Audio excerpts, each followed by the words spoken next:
हैं श्री भगवत रसिक जी महाराज। उन्हीं श्री भगवत रसिक जी महाराज का बहुत सुंदर पद है।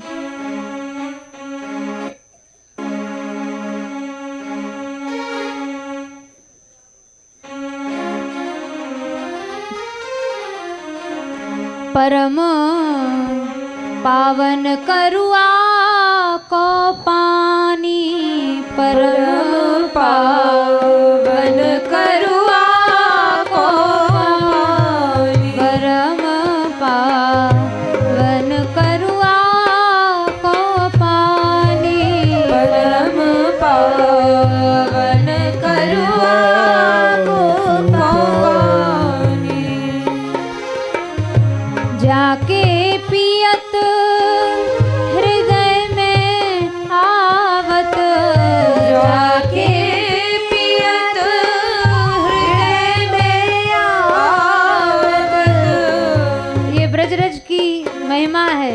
इस रज से बना हुआ पात्र जो है, उस पात्र में रख के भी यदि किसी भोज्य पदार्थ को खा लिया गया, जाके पियत हृदय में आवे, जाके पियत हृदय में आवे।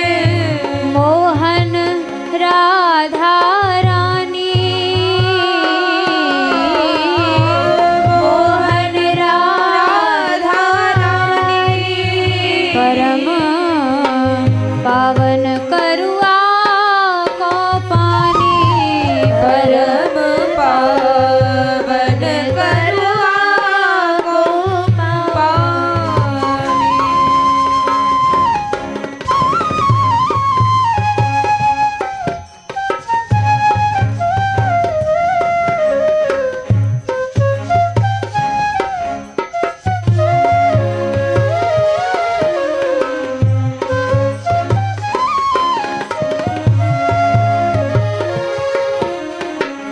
ब्रज में यदि सही भाव बन गया, इस ब्रज मिट्टी के ब्रजरज के प्रति यदि सही भाव बन गया, तो यही रज नित्य आज भी जो यहाँ लीला हो रही है, उस लीला का अनुभव कराने में परम समर्थ है। प्रकट अनुभव प्रकट होय लीला को, अनुभव प्रकट होय लीला को। मोद विनोद कहानी, मोद विनोद कहानी। भागवत रसिक निकुंज महल की, भागवत रसिक निकुंज महल की। टहल मिले मन मानी, टहल मिले मन मानी। परम पावन करुआ को पानी, परम पावन करुआ को पानी। ये रज, इतनी सामर्थ्य इस रज के अंदर है। टहल मिले मन मानी, जैसा मनोरथ करके जिस लीला में, जिस भाव राज्य में जहाँ प्रवेश पाना चाहोगे, केवल इस रज के प्रति दिव्य भाव बना लेने से ही श्री राधा रानी श्री रघुवंश सरकार की निकुंज महल में जैसी इच्छा होगी, उस इच्छा के अनुसार टहल, उस इच्छा के अनुसार सेवा प्राप्त हो जाएगी, केवल इस रज के प्रति दिव्य दृष्टिकोण कर लेने मात्र से। तो ये रज संपूर्ण ब्रज वसुंधरा की ये जितनी सामान्य दिखाई पड़ रही है भैया, उतनी साधारण है नहीं। आज भी देखिए बेलवन में लक्ष्मी जी निरंतर तप कर रही हैं, निरंतर।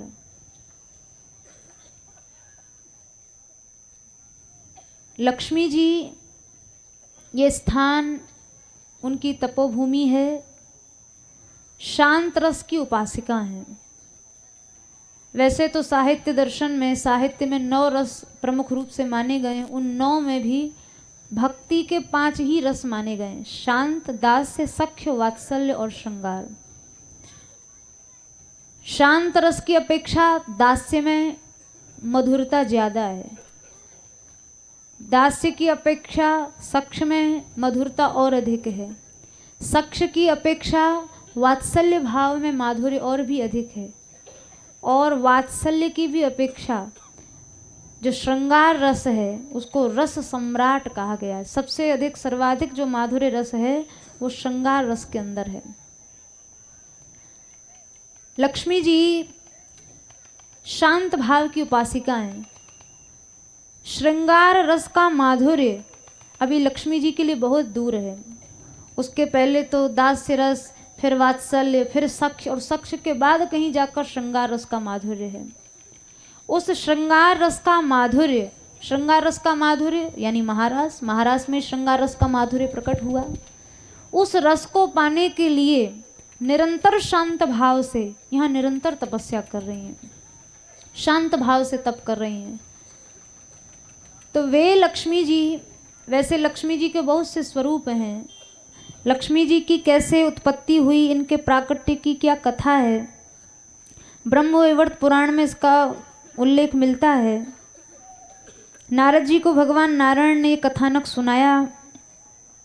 एक बार देवराज इंद्र रंभा नाम की श्रेष्ठ अप्सरा के साथ स्वर्गीय वनों में विहार कर रहे थे। तो एकाएक वहाँ से श्री दुर्वासा जी महाराज निकले। तो दुर्वासा जी को देखकर रंभा ने तो प्रणाम कर लिया, लेकिन इंद्र इतने उन्मत्त थे कि कोई श्रेष्ठ महापुरुष निकल रहे हैं, उनको प्रणाम करना चाहिए, सत्कार करना चाहिए, ये सब जो बातें शिष्टाचार की थी भूल गए। आदमी मदान्ध हो जाता है तो फिर उसको क्या शिष्टाचार करने न करने योग्य कुछ पता नहीं होता। तो प्रणाम नहीं किया इंद्र ने। दुर्वासा ऋषि ने रंभा अप्सरा से प्रसन्न होकर उनको एक नित्य गोलोक का सुंदर दिव्य पारिजात पुष्प दिया, ये कह के कि देवी इसको धारण जो जीव कर लेता है वो कभी पराभूत नहीं होता, कभी हारता नहीं, पग पग पर उसको जहाँ चला जाए जिस क्षेत्र में वो सदा विजयी होगा। तो ऐसा कह के वो पुष्प रंभा अप्सरा को दिया। साथ ही यह भी कहा कि जिसने अनादर किया इसका तो वो उसी समय श्रीहीन हो जाएगा। तो उस समय देवराज इंद्र के द्वारा उस पुष्प का अनादर हुआ। श्री के मद में इंद्र के द्वारा कई बार ये अपराध हुए। भागवत अष्टम स्कंद में भी कथा आई है। दुर्वासा ऋषि ठाकुर जी का प्रसादी निर्माल्य लेकर आए थे, उसका भी देवराज इंद्र ने अपमान किया, तो उस समय भी श्रीहीन हुए। ये आदि सृष्टि की बात है, सृष्टि के आरंभ की घटना है। पुनः इंद्र जो थे श्रीहीन हो गए, अप्सरा छोड़ छाड़ के चली गई और जो मुख पर एक जो श्री थी वो नष्ट हो गई। अब इंद्र भागे भागे ब्रह्मलोक ब्रह्मा जी के पास गए। तो श्री विहीन इंद्र को ब्रह्मा जी ने देखना भी नहीं चाहा और मुंह फेर कर इंद्र से बातें की। इंद्र ने कहा, हे ब्रह्मदेव आप कृपा करें, मेरे से जो भी अपराध हुआ वो एक अज्ञात स्थिति में हुआ, आप कृपा करें, मुझे क्षमा करें, और ये अपराध में कैसे इससे निवृत्त हो सकता हूँ उसकी मुझे युक्ति भी बताएं। तब ब्रह्मा जी ने देवराज इंद्र को वहाँ सर्वैश्वर्य प्रद श्री कवच दिया। लक्ष्मी प्राप्ति के लिए उन्होंने कहा तुम श्री हरि की सेवा करो, लक्ष्मीपति की उपासना करो, वे प्रसन्न होंगे तो तुम्हें लक्ष्मी फिर से मिलेगी। तो देवराज इंद्र ने बहुत समय तक जाकर भगवान श्री हरि की उपासना की और श्री ठाकुर जी ने प्रसन्न होकर उनको श्री स्तोत्र दिया, श्री कवच दिया, सर्वैश्वर्य देने वाला श्री कवच दिया, ऐश्वर्यवर्धक मंत्र दिया और कहा जाओ श्री उपासना करो तो तुमको फिर से श्री प्राप्त हो जाएगी। तो भगवान की आज्ञा से देवराज इंद्र ने लक्ष्मी जी को प्रसन्न कर लिया। लक्ष्मी जी महालक्ष्मी प्रकट हुई और देवराज इंद्र ने बहुत दीनता पूर्वक उनसे क्षमा याचना की।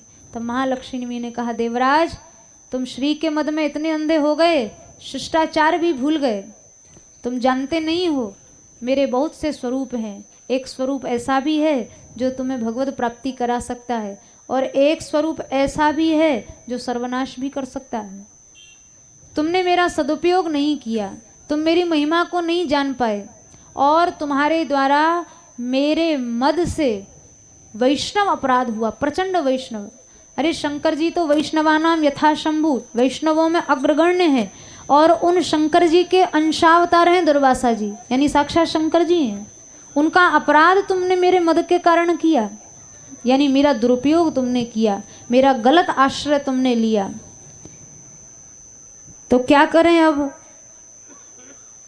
तब महालक्ष्मी जी ने कहा कि देखो, मुझे भगवान के जो भक्त हैं वो पुत्र से भी बढ़कर प्रिय हैं, क्योंकि भगवान जो हैं, एक पद है बड़ा सुंदर कबीरदास जी महाराज का, लक्ष्मी मेरी अर्ध शरीरी सो संत की दासी।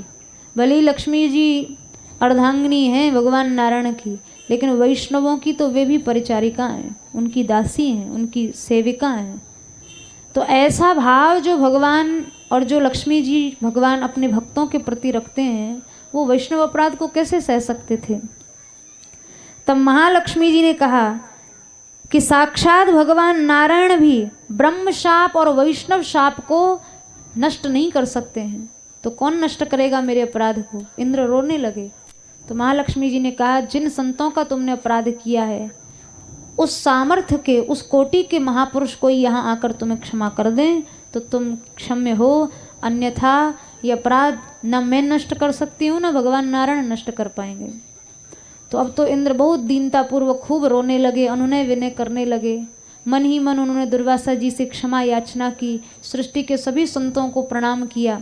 तो उसी समय चारों दिशाओं से, कहीं से पुलह जी, कहीं से पुलस्त्य जी, अत्रि, सनकादिक, दुर्वासा, ये सब ऋषि ब्रह्मर्षि वहाँ दौड़े चले आए और उन्होंने आकर देवराज इंद्र को हृदय से क्षमा किया। इंद्र ने उनकी पूजा की, लक्ष्मी जी की भी पूजा की। तब महालक्ष्मी जी ने उस अपराध से इंद्र को मुक्त किया और साथ ही उन सभी महापुरुषों ने लक्ष्मी जी को आदेश दिया, अब आप देवलोक में भी एक स्वरूप से रहिए और एक स्वरूप से मृत्यु लोक में भी रहिए। तो महालक्ष्मी जी ने हाथ जोड़कर उन सभी संतों को कहा, देखिए मैं मृत्युलोक और देवलोक में जाऊंगी तो सही, लेकिन मेरे भी कुछ शर्त हैं, किन स्थानों पर मैं जाऊंगी और कहाँ नहीं जाऊंगी, आप मेरी भी प्रार्थना सुन लें। तब वहाँ महालक्ष्मी जी ने कहा कि पुण्यात्मा गृहस्थों के घर जो सदगृहस्थ उत्तम नीति से चलेंगे, धर्म के अनुसार धन का उपार्जन करेंगे, ऐसे सदगृहस्थों के घर मैं रहूँगी, मैं वहाँ जाऊँगी, स्थिर रूप से रहूँगी। और जिन घरों से गुरुजन रुष्ट होकर चले जाएंगे, माता पिता रुष्ट होकर चले जाएंगे, नारी का सम्मान जिस घर में नहीं होगा, जिस घर से अतिथि असंतुष्ट होकर चले जाएंगे, ऐसे घरों में मैं कभी नहीं जाऊंगी। और उन घरों में यदि मेरा स्वरूप दिखाई पड़े तो वो स्थिरा लक्ष्मी नहीं, दो स्वरूप हैं लक्ष्मी जी, एक स्थिरा स्वरूप और एक चंचला स्वरूप। तो ऐसी जगह जहाँ गुरु ब्राह्मण का सत्कार ना हो, जहाँ गौ सेवा ना हो, साधु सेवा ना हो, विप्र सेवा ना हो, ऐसे घरों में भी लक्ष्मी देखने को तो मिलती है। बड़े बड़े धनिक पड़े, लेकिन भाग्य में ही नहीं है गौ सेवा, भाग्य में ही नहीं साधु सेवा, भाग्य में ही नहीं वैष्णव सेवा। तो ऐसे घरों में चंचला लक्ष्मी रहती है। आज करोड़पति लखपति हैं, कल को खाकपति भी हो सकते हैं, क्योंकि वो चंचला है। यहाँ ठहरेगी, कल को भाग जाएगी, वहाँ स्थिरा लक्ष्मी रह नहीं सकती। ये महालक्ष्मी ने खुद कहा है। जो कृतघ्न हैं, मंद बुद्धि हैं, झगड़ालू हैं और वेतन से मंदिरों में ठाकुर जी की पूजा करते हैं, ऐसे घरों में भी मेरा विनाशकारी स्वरूप ही जाता है। ध्यान दें, ये बड़े बड़े धर्म के नाम पर जो जो धन का संग्रह परिग्रह करने वाले लोग हैं, कोई पैसे के बल पे मूर्ति पूजा कर रहा है, तो कोई पैसे के लिए कथा कर रहा है, तो कोई पैसे के लिए कीर्तन कर रहा है। इन सब चीज़ों से भले ही धनार्जन हो जाए, लेकिन वो सब जो धन है वो विनाशकारी धन है। ये महालक्ष्मी ने खुद कहा है। जहाँ धन के लिए मूर्ति पूजा होती है, तीर्थ सेवन होता है, कथा कीर्तन होता है, ऐसी जगह मेरा विनाशकारी स्वरूप ही जाता। वो कहीं ना कहीं उनकी बुद्धि को भ्रष्ट करेगा, उनकी मानसिकता को खराब करेगा। और प्रहलाद जी महाराज श्रीमद् भागवत जी में ये सिद्धांत बहुत स्पष्ट रूप से कह दिए हैं। नरसिंह भगवान से जब नरसिंह भगवान को कहा आप संसार के सब कृपण जीवों का उद्धार करिए, तो भगवान ने कहा इन सबके कल्याण के लिए हमने सब साधन नियुक्त किए हैं। मौन है, व्रत है, एकांत निवास है, व्याख्यान है, प्रवचन है। प्रहलाद जी ने कहा किंतु प्रभो वार्ता भवन्त्युत नवात्र तो दाम्भिका नाम। हे नाथ, विडंबना तो इसी बात की है, कल्याण के साधन तो बहुत हैं, लेकिन उन साधनों से कोई जीव कल्याण की इच्छा ही नहीं रखता है। थोड़ा बहुत धन पाया, थोड़ा बहुत यश पाया, लौकिक थोड़ी सी प्रतिष्ठा प्राप्त कर ली और संतुष्ट हो गया, तो उसका जो वास्तविक जो लाभ है उस लाभ से जीव वंचित रह जाता है। उस लाभ की उसको कभी इच्छा ही नहीं होती। और परिणाम क्या होता है कि इन सब कल्याण के साधनों से यश मिलेगा थोड़े समय के लिए, धन मिलेगा थोड़े समय के लिए, और एक समय आएगा भंडाफोड़ होगा, फिर ये सब कल्याण के साधन जीविका भी नहीं सिद्ध कर पाएंगे, उसकी जीविका भी नहीं, जीवन भी नहीं चला पाएंगे। और ऐसा ही होता है। प्रायः कलिकाल में लोग बड़ी बड़ी ऊंची ऊंची नामी प्रतिष्ठित और स्थितियों पर पहुंच जाते हैं, लेकिन फिर ऐसा भंडाफोड़ होता है। प्रहलाद जी कह रहे हैं कि नवात्र तो दाम्भिका नाम, उन दाम्भिकों से जीवन निर्वाह भी ज़्यादा दिन नहीं चल पाता है। कल्याण हाथ लगना तो दूर की बात, वे जीवन निर्वाह भी ठीक से नहीं कर पाते, ऐसी स्थिति उनकी हो जाती है। क्योंकि महालक्ष्मी कह रही हैं मैं ऐसे स्थान पर कभी जाती ही नहीं जहाँ वेद का व्यापार हो, जहाँ धर्म को बेचा जाए, जहाँ मूर्ति पूजा भी धन के लिए की जाए। इसलिए श्रीमद् वल्लभाचार्य महाप्रभु जी ने तो अपने वैष्णव परिकर में ठोक बजाकर एक एक को, वैष्णव वार्ता 84 वैष्णव वार्ता पढ़कर देखिए, जगदानंद जी को, श्री पद्मनाभ जी को हाथ में जल लेकर इन महापुरुषों ने संकल्प किया कि वृत्त्यर्थम नैव युंजीत श्री भागवत मादरात। कथा कीर्तन को यदि कोई वृत्ति का साधन बनाएगा तो उसका किसी काल में क्षेम नहीं हो सकता है, कल्याण नहीं हो सकता है। इसलिए महालक्ष्मी जी ऐसे घरों में, ऐसे स्थानों में लक्ष्मी का जो दिव्य स्वरूप है वो कभी नहीं जाता है। तो महालक्ष्मी जी कहाँ जाएंगी कहाँ नहीं जाएंगी ये सब उन्होंने स्पष्ट किया, अंतर्धान हो गई। और उसके बाद एक स्वरूप से स्थिरा लक्ष्मी देवलोक में गई, एक स्वरूप से स्थिरा लक्ष्मी मृत्यु लोक में वैष्णवों के घर में आई, भक्तों के घर में आई। और संत महापुरुषों को देखो, कहीं कोई फैक्ट्री नहीं चलती, कहीं कोई व्यापार नहीं चलता, लेकिन कभी कोई काम रुकता भी नहीं है, क्योंकि ऐसे स्थानों पर दैवी लक्ष्मी, स्थिरा लक्ष्मी, लक्ष्मी का शुद्ध स्वरूप, सही स्वरूप आता है, जो निर्बाध होकर हर कार्य को पूर्ण करता है। कभी किसी कार्य में कोई कमी नहीं होती, अभाव नहीं होता, और बहुत सहज भाव से ये सब काम चलते हैं। जैसे ब्रज यात्रा है, पूज्य महाराज जी और उनकी निष्कामता, उनका ब्रज यात्रियों के प्रति एक निस्वार्थ सेवा का भाव, इतनी बड़ी ब्रज यात्रा प्रतिवर्ष करा ही रहा है। ये हम सब लोगों के लिए एक प्रत्यक्ष एक उदाहरण है, बहुत बड़ा उदाहरण है। इतनी बड़ी गौशाला, 55,000 गौवंश, और आप लोग देखते ही हैं यात्रा के दौरान जहाँ जहाँ अन्य अन्य गौशालाएँ पड़ती, उनके सहयोग के लिए ज़रूर कहा जाता है, लेकिन आप लोगों से कभी माताजी गौशाला के सहयोग के लिए, वहाँ के लिए तो कभी कोई चंदा इकट्ठा नहीं कराया गया, पर सब निर्बाध चल रहा है। क्योंकि मलुकदास जी महाराज का भाव है, बहुत सुंदर है। रहूं भरोसे राम के और बणिजे कबहू न जाऊं, कहे मलुका दास यों हरि बिड़वे में खाऊं। राम जी के भरोसे जो रहता है, श्री ठाकुर जी 3 काम बना दिए, भजन करो, कमाओ और खाओ। मलुकदास जी बोले एक आदमी 3 काम कहाँ से करेगा, ऐसा है हम भजन कर लेंगे और भोजन कर लेंगे, कमाना आपकी जिम्मेदारी, आप कमाइए हम तो खाएंगे। और यही होता भी है। तो संत समाज में कहाँ कोई संत कोई व्यापार करने जा रहा है, लेकिन ठाकुर जी कमा रहे हैं और संत लोग पा रहे हैं, पवा रहे हैं। अक्षय भोज भंडारे चलते हैं, कभी कोई कमी नहीं आती। कमाते कैसे हैं? कमाते ऐसे हैं, मलुकदास जी का ही भाव है, बहुत सुंदर भाव। जा पर चीठी उतरे, बहुत सुंदर मलुकदास जी ने इस दोहे में कहा है कि कहीं ना कहीं श्रीमंतों के घर में ठाकुर जी चिट्ठी उतार देते हैं। अब कोई कहे हमने तो नहीं देखा भगवान को कमाते, तो भगवान कमाते कैसे हैं? परोक्ष रूप से कमाते हैं, कई बार साक्षात भी कमाते हैं, परोक्ष भी कमाते हैं। श्रीमंतों के घर में चिट्ठी उतार देते हैं, हाँ भाई वहाँ इतना भोज में इतना अन्न दे देना, वहाँ इतना राशन पानी भेज देना। तो बड़े बड़े कई बार अच्छे अच्छे धनिकों के मन में भी सेवा भाव जाग जाता। सबके भाग्य में नहीं है, पर जिनके यहाँ राम जी की चिट्ठी उतर जाएगी, श्री राम जी जिनके हृदय में प्रेरणा कर देंगे, उन श्रीमंतों का धन सत्कार्यों में लगता भी है, उसका सद्व्यय होता है, उसका सच्चा उपयोग होता है। और गौ सेवा, विप्र सेवा, साधु सेवा, ब्रजवासियों की सेवा, कृष्ण भक्तों की सेवा होती है। तो लक्ष्मी के बड़े स्वरूप हैं। यहाँ जो महालक्ष्मी जी निरंतर तप कर रही हैं, भागवत जी का उद्घोष है। लक्ष्मी जी ने स्वयं कहा है, बहुत सुंदर ये श्लोक है, मत प्राप्तये जेष सुरासुरादयः तप्यंत उग्रम तप इंद्रिय धीयः।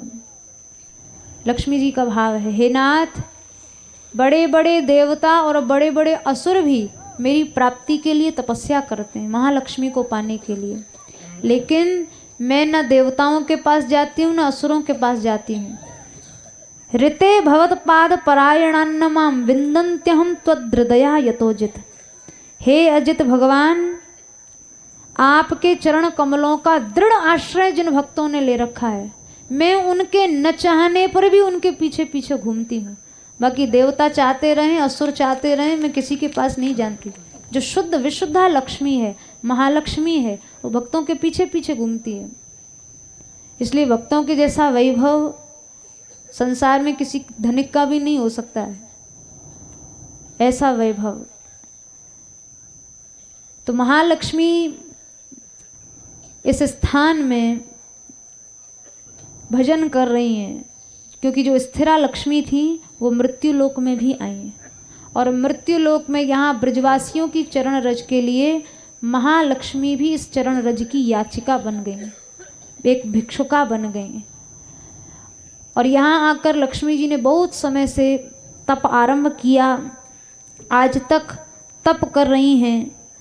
और वो श्री लक्ष्मी जी जिनके प्रति श्रीमद् भागवत जी में एक बहुत सुंदर भाव है। लक्ष्मी जी की बड़ी चर्चा भागवत जी में हुई है, लेकिन वो लक्ष्मी जी का यश गाने के लिए नहीं हुई, वो ब्रजवासियों का यश गाने के ब्याज से लक्ष्मी जी की चर्चा भागवत में जगह जगह हुई।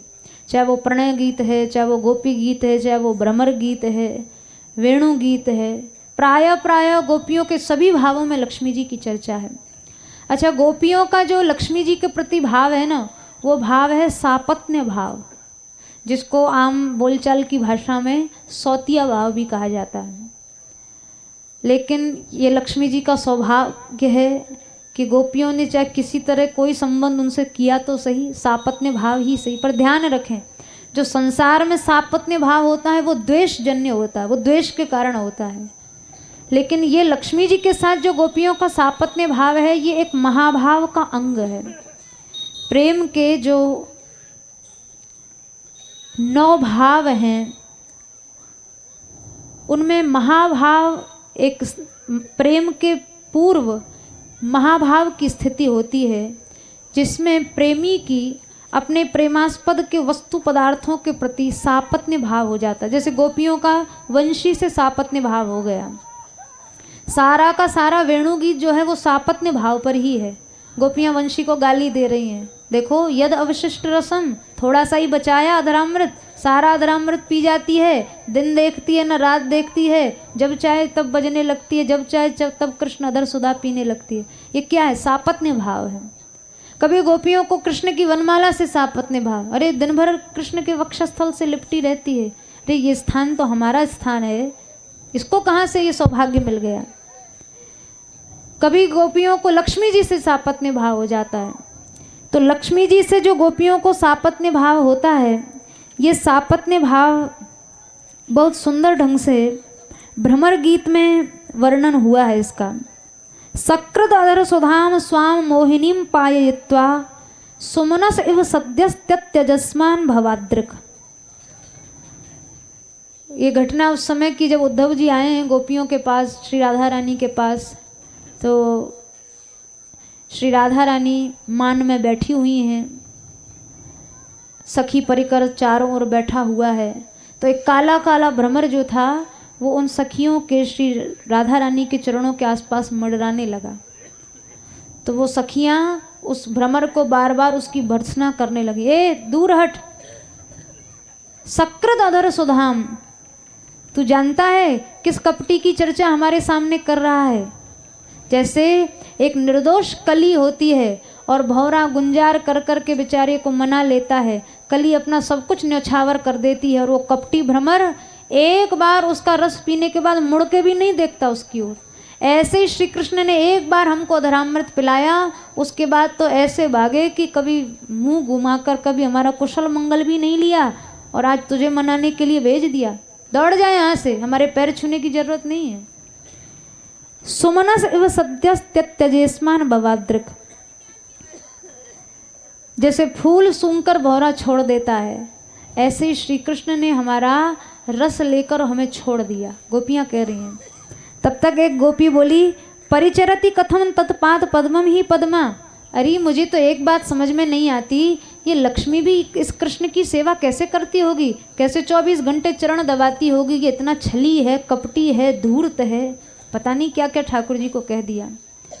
फिर कहती हैं कि ये लक्ष्मी जो है इसके अंदर भी लगता बुद्धि नहीं, क्या जरूरत है उसकी चरण दबाने की, उसकी ऐसी परिचारिका बनने की, 24 घंटा बस चरणी दबाती रहती है। अब ये क्या है, गोपियों का सापत्न्य भाव है, लक्ष्मी जी से सौतिया भाव। पर ये द्वेष के कारण नहीं है, ध्यान दें, ये साधारण सापत्न्य भाव नहीं है, ये एक गोपियों के महाभाव की स्थिति है, जहाँ गोपियों के श्री मुख से अपने प्रेमास्पद से संबंधित वस्तु पदार्थों के प्रति द्वेषजन्य नहीं, उत्कर्षजन्य भाव निकलते हैं।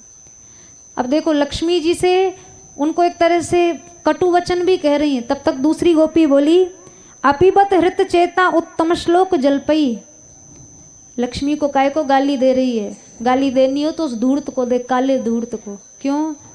बोले इतना बड़ा धूर्त है, ऐसी चिकनी चुपड़ी बातें करता है कि बेचारी भोली भाली लक्ष्मी को भी चक्कर में फंसा रखा है। गोपियां कह रही हैं। अब कहीं गाली दे रही हैं, कहीं लक्ष्मी जी के प्रति दया भी दिखा रही हैं। बेचारी लक्ष्मी को क्यों गाली देती हो, धूर्त तो कृष्ण है, वो चिकनी चुपड़ी बात ही ऐसी करता है कि चक्कर में कौन उसके चक्कर में नहीं आएगा। ये है दिव्य सापत्न्य भाव, जहाँ लक्ष्मी जी से द्रोह नहीं है। अरे जिससे द्रोह होगा उसके प्रति आदमी के मन में कभी दया होगी? कभी नहीं हो सकती। एक तरफ द्रोह की वाणी और दूसरी तरफ दया की वाणी, उसी पंक्ति में। फिर गोपियां कहती हैं, दिवि भुवि च रसायाम का स्त्रियस्तत् दुरापाह कपट रुचिरहास ब्रू विजृंभस्य याह स्यु। संसार में ऐसी कोई स्त्री है जो उसकी तिरछी चितवन से, उसकी कपट युक्त मुस्कान से, उसके चलने से, उसके हाव भाव से मोहित ना हो? उसके हंसने बोलने सब में ऐसा कपट भरा है, दिखता कुछ है और भीतर से कुछ है। तो गोपियाँ देखो, यहाँ लक्ष्मी जी को नहीं, यहाँ ठाकुर जी को उस भौरे के ब्याज से भला बुरा सुना रही हैं। तो लक्ष्मी जी से गोपियों का कोई द्रोह नहीं है। ये सब बड़े सूक्ष्म भाव हैं, जिनको यदि श्लोकों के सही सही भावार्थ को न लगाया जाए तो भाव स्पष्ट नहीं होगा। सापत्न्य भाव है जरूर, लेकिन द्रोहजन्य नहीं है, प्रेमजन्य है, महाभावजन्य है, उत्कर्ष से पैदा होने वाला सापत्न्य भाव है। तो लक्ष्मी जी के विषय में बहुत जगह भागवत जी में चर्चा आई है। अरे सबसे प्रमुख चर्चा तो गोपी गीत की चर्चा है।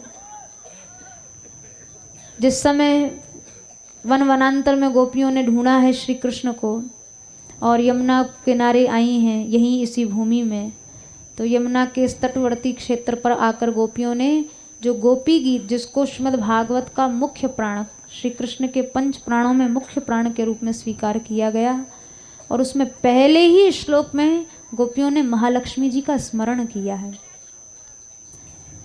अब महालक्ष्मी जी से द्रोह होता तो महालक्ष्मी जी की याद क्यों आती? लेकिन महालक्ष्मी जी से ऐसा द्रोह नहीं है। महालक्ष्मी जी के प्रति गोपियों का एक दया का भाव है, एक करुणा का भाव है। और गोपियों ने क्या पहले श्लोक में जयति तेधिकम जन्मना व्रजः, जय हो इस भूमि की सदा जय हो। क्यों? शाश्वत आश्रय, लक्ष्मी जी महालक्ष्मी यहाँ शाश्वत आश्रय लेकर बैठी हुई हैं। ये वैकुंठ ते जन्मना अधिकम जयति, कृष्ण के जन्म से बहुत अधिक विजय को प्राप्त हो रहा है, बहुत अधिक विजय को। लक्ष्मी जी कैसी है लक्ष्मी जी। एक जगह तो लक्ष्मी जी के लिए बहुत सुंदर शब्द का वर्णन हुआ है नाग पत्नियों की स्तुति में। जिस समय कालिया नाग का मर्दन श्री कृष्ण ने किया और उसके 100 फण पर नृत्य किए, तो नाग पत्नियों ने जो कालिया नाग के मस्तक था, जो फण थे, वो कृष्ण चरणों से चिन्हित हो गए। और जिसके विषैले जल से यमुना का जल खोलता था, वो जहरीले फण भी ठाकुर जी की शीतलता से ठंडे पड़ गए, उनके चरणों की शीतलता से। तो वहाँ नाग पत्नियाँ आकर चरणों में गिरी, वो तो बेहोश हो गया, रक्त की वमन करने लगा नाग, तो कालिया नाग। तो नाग पत्नियों ने स्तुति की है, और उस स्तुति में नाग पत्नियों ने प्रार्थना की है, कस्यानुभावोस्य न देव विद्महे न विद्महे, हम जान नहीं पा रहे हैं हे नाग, ऐसा कौन सा साधन फलित हुआ है कालिया नाग का कि त्वांग्री रेणु स्पर्शाधिकार, इसको आपके चरण रज को छूने का अधिकार मिला। कौन सी चरण रज? यद वांछया श्रीर ललना चस्तपो विहाय कामान सुचिरम धृतव्रता। कौन सी चरण रज? जिसको यद वांछया, इच्छा करती है कौन? श्रीर ललना, लक्ष्मी जी और अन्य देवी परिकर, गंधर्वियों का परिकर, विद्याधरों की स्त्रियों का परिकर। युगल गीत में पढ़ के देखिए, विद्याधर की स्त्रियां लालयित हो जाती हैं वंशी गीत सुनकर रास रस में प्रवेश पाने के लिए। तो श्रीर ललना, महालक्ष्मी जी लालायित हैं जिस चरण रज को छूने के लिए। वक्षस्थल पर तो विराजती हैं, लेकिन वो अधिकार नहीं मिला महालक्ष्मी जी को जो गोपियों को मिला। तो गोपियों को ऐसा विशेष अधिकार क्या मिला? वो अधिकार रास पंचाध्याय में सुखदेव जी ने गाया है, रासोत्सवे से भुजदंड गृहीत कंठ लब्धा शिशो य उदगाद व्रजवल्लवी नाम। व्रजवल्लवियों के साथ उनके बाहों में बाह डाल के कृष्ण खड़े हैं, उनके नचाए कृष्ण नाच रहे हैं, उनके मनोनुकूल चेष्टा कर रहे हैं। ये अधिकार लक्ष्मी को कहाँ मिला? चरण दबाने तक का अधिकार रहा, लेकिन श्री कृष्ण को अपने अधिकार में नचाने का अधिकार नहीं मिला लक्ष्मी जी को। तो ये अधिकार यद वांछया, महालक्ष्मी चाहती थी, और वही चरण रज आपने क्रोधी तामसी जीव को प्रदान कर दी कालिया नाग को। ऐसा क्या किया कालिया नाग ने? न विद्महे, हम जान नहीं पा रहे हैं। बार बार नाग पत्नियां कहती हैं विहाय कामान सुचिरम धृतव्रता। और आप जानते हैं महालक्ष्मी जी ने कामनाओं को छोड़ दिया इस ब्रजरज की प्राप्ति के लिए। अब महालक्ष्मी तो सती हैं, उनको कौन सी कामना हो गई?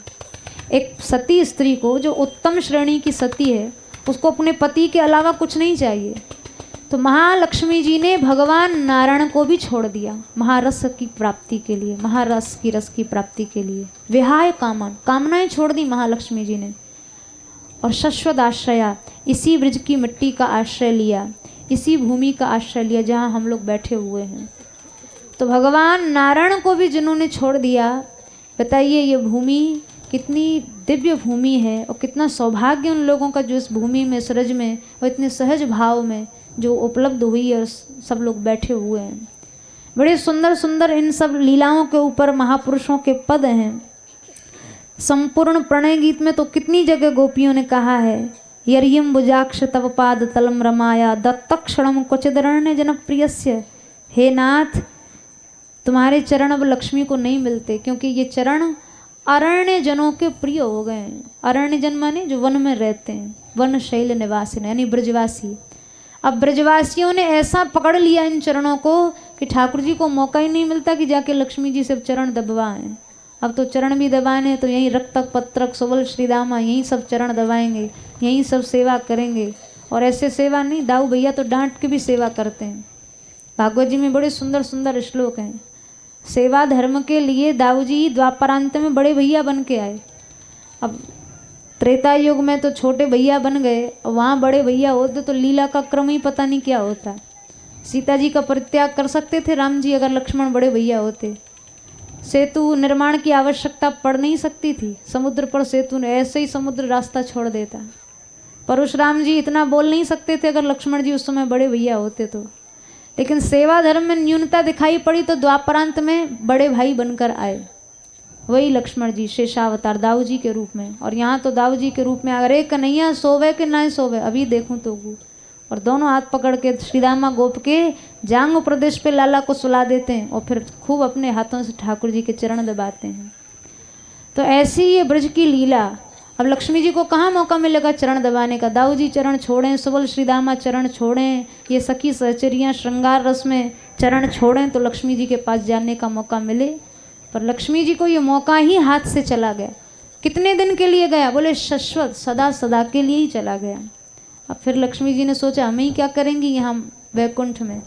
तो लक्ष्मी जी इस रज का आश्रय ली, इस भूमि का आश्रय ली, और इस भूमि का आश्रय यहाँ के रस का आश्रय लेने के लिए, यहाँ के रस की प्राप्ति के लिए। बहुत सुंदर पद है श्री परमानंद दास जी महाराज का।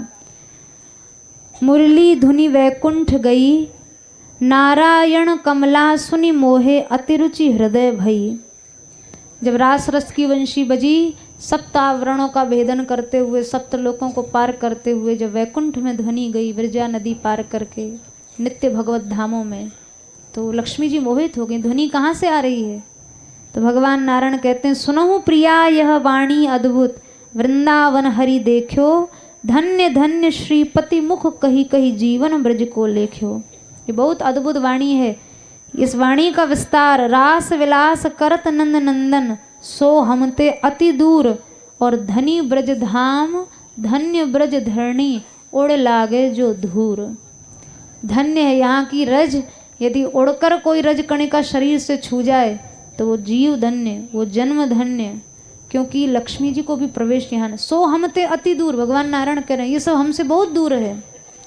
यह सुख तिहु भुवन में नाही, जो हरि संग पल एक, और सूर निरख नारायण एकटक, भूले नयन निमेश। तो त्रिभुवन में ये रस नहीं है जो इस ब्रज भूमि पर निरंतर उच्छलित हो रहा है, और उसी ब्रज भूमि में इस परिक्रमा के माध्यम से हम लोगों को भी सब घूमने का, दर्शन करने का, यहाँ निवास का जो सौभाग्य मिला है, ये निश्चित ही शंकर जी, ब्रह्मा जी और लक्ष्मी जी के सौभाग्य से भी श्रेष्ठ सौभाग्य है। और ब्रज गोपियाँ, ब्रजवासी जन, जिनका स्नेह, जिनका दर्शन, ये 40 दिन जो हैं ये निश्चित रूप से हम लोगों के जीवन के बहुत अपूर्व दिन हैं, बहुत दिव्य क्षण हैं, जिन क्षणों में ब्रह्मा लक्ष्मी से श्रेष्ठ सौभाग्य हम लोग उपलब्ध कर रहे हैं, प्राप्त कर रहे हैं। तो ये सब इस भूमि की महिमा है, इस रज की महिमा है। पुराणों में बहुत से लक्ष्मी जी के प्राकट्य की कथाएं मिलती हैं। एक बार महावैकुंठ में, नित्य गोलोक में, श्री कृष्ण के श्री अंग से 4 देवियां प्रकट हुईं। मन से लक्ष्मी जी, मुख से सरस्वती जी, बुद्धि से दुर्गा, जिह्वा से वेदमाता सावित्री। और उसके बाद 5वां रूप श्री कृष्ण ने स्वयं को ही श्री राधा रानी के रूप में बना लिया। तब ये 5 जो महाशक्तियां थीं, श्री राधा रानी तो खैर है ही सबकी मूल अंशभूता, लेकिन बाकी जो 4 शक्तियां थीं, इन 4 शक्तियों को श्री ठाकुर जी ने, महालक्ष्मी जी और सरस्वती जी को श्री कृष्ण ने भगवान नारायण को दिया, दुर्गा जी को भगवान शंकर को दिया। यद्यपि शंकर जी ने उस समय मना कर दिया, हे नाथ हम तो बस ऐसे ही विरक्त रह के भजन करना चाहते हैं, ये सब गृहस्थ के प्रपंचों में क्यों फंसा रहे हैं। तो भगवान ने कहा, देखिए शंकर जी, संसार में 2 तरह की स्त्रियां होती हैं, एक तो परम उत्तम पक्ष जो सती स्त्री का है, और एक उल्टा स्त्रियां भी होती हैं। ये दुर्गा महासती हैं, ये तुम्हारे मार्ग की बाधिका नहीं साधिका बनेंगी, और इनका अनादर करने से आप अपने मार्ग को निर्बाध रूप से प्राप्त नहीं कर पाएंगे। तो उस समय भगवान श्री कृष्ण ने 100 करोड़ वर्ष तक शंकर जी को आराधना करने की आज्ञा दी। कितने बड़े आराधक हैं शंकर जी। 1 अरब वर्ष तक शंकर जी ने भजन किया, और फिर भगवान ने कहा, चलिए अब आप दुर्गा जी से पाणी ग्रहण करिए, और इनके सहयोग से तुम्हारी भक्ति और बढ़ेगी, हमारे चरणों में तुम्हारी दृढ़ारति होगी। ऐसा कह के दुर्गा जी को भगवान शंकर को प्रदान किया। और उसके बाद समस्त देवियों की जो मूल हैं, श्री राधा रानी, ब्रह्मा जी ने तप किया रास रस को। अब लक्ष्मी जी हैं, धन तो दे सकती हैं ऐश्वर्य, पर रास रस थोड़ी दे सकती हैं। सरस्वती जी हैं, विद्या दे देंगी, बुद्धि दे देंगी, और संगीत में पारंगत कर देंगी, और गुण कलाएं दे देंगी, लेकिन रस वे भी नहीं दे सकती हैं। रस की जो अधिष्ठात्री देवी है वो रासेश्वरी श्री राधा रानी है। तब इन सभी महाशक्तियों ने श्री राधा रानी का आश्रय लिया है। स्वयं ब्रह्मा जी ने आश्रय लिया और श्री राधा रानी के वाम भाग से महालक्ष्मी का प्रादुर्भाव हुआ। जब महालक्ष्मी जी प्रकट हुई तो श्री कृष्ण इतने सुंदर हैं कि महालक्ष्मी जी के मन में इच्छा हुई कि मुझे पति के रूप में कृष्ण मिल जाएं। तो श्री ठाकुर जी ने क्या किया, अपने आप को दो रूपों में प्रकट कर दिया, एक द्विभुज स्वरूप और एक चतुर्भुज स्वरूप, यानी एक दो भुजा वाला एक चार भुजा वाला। तो चार भुजा वाला जो स्वरूप है वो ऐश्वर्य का प्रतीक है और जो दो भुजा वाला स्वरूप है वो माधुर्य रस का प्रतीक है। तो जो दो द्विभुज स्वरूप था वो तो राधाकांत हो गया, श्री राधा रमण ठाकुर जी हो गए, और जो चतुर्भुज स्वरूप था उसको भगवान ने महावैकुंठ में भेज दिया और महालक्ष्मी जी का उन्हीं के साथ पाणिग्रहण हुआ। लेकिन महालक्ष्मी जी के अंदर उस चतुर्भुज स्वरूप को पाने के बाद भी पूर्ण रूप से संतोष नहीं हुआ। द्विभुज रूप का जो रस है महाराज जो जिस रूप से किया, चतुर्भुज स्वरूप से थोड़ी महाराज हुआ है। तो द्विभुज स्वरूप से जो ठाकुर जी ने ब्रज में घूम घूम के माधुर्य रस की लीलाएं की, उस रस की इच्छा से महालक्ष्मी जी उस चतुर्भुज स्वरूप को छोड़ के आज भी यहाँ बेलवन में तपस्या कर रही हैं। किसी तरह ये रास रस मुझे प्राप्त हो जाए और श्री जी कृपा करें, श्री युगल सरकार कृपा करें तो ये रज और ये रस मिलता है। अन्यथा जीव अपने पुरुषार्थ से और प्रारब्ध के तो किसी में लिखा नहीं, इनसे तो प्राप्त होना नहीं। ये सब चीज़ें पुरुषार्थ अनुकूल हो और प्रारब्ध अनुकूल हो तो नहीं मिलती। जब श्री युगल सरकार की कृपा अनुकूल हो जाए तो ये सब चीज़ें सहज में, जैसे हम लोगों को मिल गई, ऐसे सहज में मिल जाती हैं। अन्यथा रस तो लक्ष्मी जी के लिए भी बहुत दुर्लभ है, अप्राप्य ही रह गया, आज तक रह गया। तो ये विशेष कृपा है, हम लोग ऐसी भूमि में यहाँ बैठे हुए हैं और भी सब दिव्य लीला स्थलों का आगे आने वाले अग्रिम दिनों में सब दर्शन करेंगे, वहाँ की महात्म्य चर्चा भी सुनेंगे। प्रत्येक स्थल का अपना एक महात्म्य है, अपना एक विशेष परिचय है, विशेष अपनी एक महिमा है जो यात्रा के क्रम के दौरान हम लोग सुनते ही रहेंगे। तो आज की चर्चा को बस यहीं विश्राम देंगे। कीर्तन कर लीजिए।